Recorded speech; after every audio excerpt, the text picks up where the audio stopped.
Oh, you better watch out. You better not cry. Better not pout. I'm telling you why. Santa Claus is coming to town. Kerstdagen vind ik de gezelligste tijd van het jaar. En dan krijg je die klote maand januari. En dan februari en dan maart. En dan straks de zon weer een beetje gaat schijnen. En je kan weer wat in je tuin doen en buiten zitten. Ja, tuurlijk. Maar dit is de gezelligste tijd.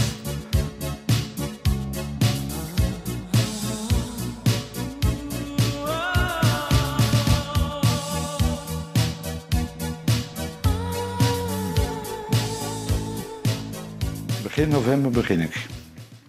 Je moet het in delen opbouwen, want anders krijg je er niet meer bij.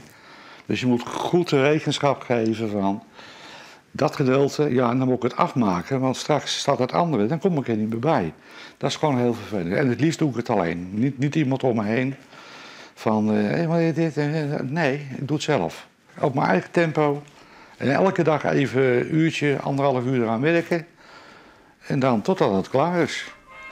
En dan blijft het ook staan tot maart. Dus zo zit er hartstikke een jel hier in de kriesdagen. Het is toch gezellig? God mevrouw, het is hartstikke gezellig man. Het is leuk. En dan denk ik, het is winter. You better not cry. You better not pout. I'm telling you why. Santa Claus is coming to town. Oh, he's making a list. And checking it. Hoe het begonnen is? Met een van mijn exen. Jaren geleden. Die had wat staan en toen ben ik het verlieverlee. Vond ik het zo leuk en ben ik het ook gaan kopen. En toen gingen we uit elkaar. Toen hebben we nog wat extra meegenomen. Zo extra. Toen kwam de introtuin met een Friese serie. De Friese Elfstedenserie. En ik dacht, ja, ik woon in Friesland. Nou wil ik ook die Friese huizen hebben. Ik heb het hier uitstekend naar mijn zin. Ik woon hier 11 jaar en ik ga hier ook niet vandaan. Ja, horizontaal. Maar ik wil wel in mijn geboorteplaats in Utrecht gecremeerd worden. Daar is ook alle familieleden en mijn dochter en die zijn allemaal gecremeerd. Dus daar wil ik ook. Dat is mijn thuishaven. Daar ben je geboren en dat blijft staan. Want jouw dochter leeft niet meer? Hartstilstand. 37. 1 keer. Weg.